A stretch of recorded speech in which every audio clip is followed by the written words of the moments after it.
So I'm going to tell you a very quickie miracle I had just recently, because it's just a good example of what a miracle is. A miracle, by the way, is a shift in perception. That's what it means. A miracle is a shift in perception. It means I'm seeing things one way from a sense of fear, and all of a sudden I see it through the eyes of love.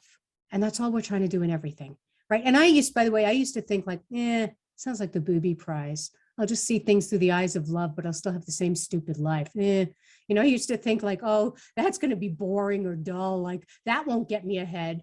And by the way, if this mind can grow and heal, it's hope for everybody.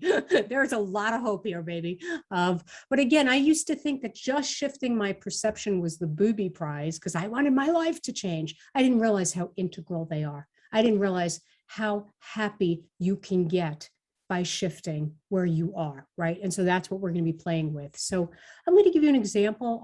I just had this happen on Father's Day. Wasn't even planning on it, but I was meditating and I was thinking about my dad. My dad's no longer alive, and I just started talking to him in a meditation. I just started talking aloud to him and whatever.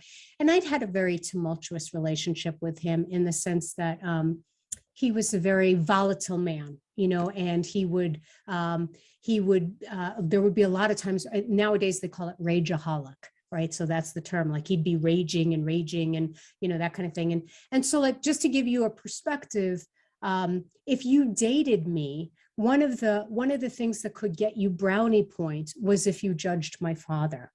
When I was dating, if you thought he was as evil as I thought, then I might date you. If you, God forbid, saw something good in him, then I could have nothing to do with you, right? So, I mean, just to give you a perspective of where I used to be. I also loved my father dearly, especially as a little girl, right? And so the real thing that had happened is I think I was very, very close to my father as a little girl. And he could be really playful and loving and wonderful, but then he could also just snap.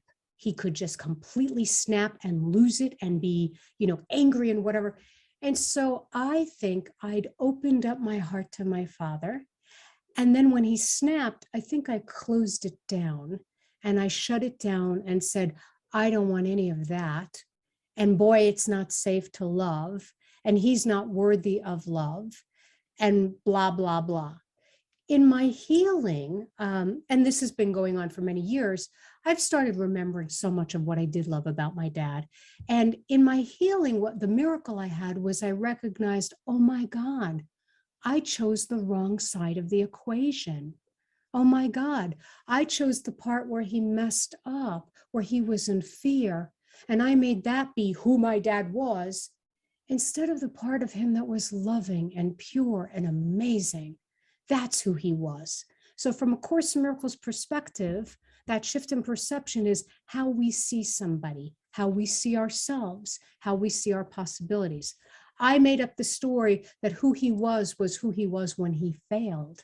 And from a Course in Miracles perspective, the shift I've had is, oh no, that's just who he was when he lapsed for a moment. His real nature was loving and amazing and generous. And by the way, that's true of all of us. But by the way, that shift is incredible. And you're doing the same thing with ourselves also. Like we think who I am is I'm the person who didn't get my to-do list done. Like that matters, right? Like oh my God, I should be crucified today because I didn't answer all my emails or I didn't do X or I didn't do Y. Of course, Miracles gives us this whole other perspective of who you are is so amazing. Who you are is a connection of the divine. And one of the concepts it teaches us is who you think you are is a belief to be undone. Who you think you are is a belief to be undone, meaning the part of you that thinks you're limited, that you're small, that you're not capable, that you're too old, you're too young, you're too naive, you're too whatever, right? Like, who you think you are is a belief to be undone because you are connected to something alive and miraculous and amazing.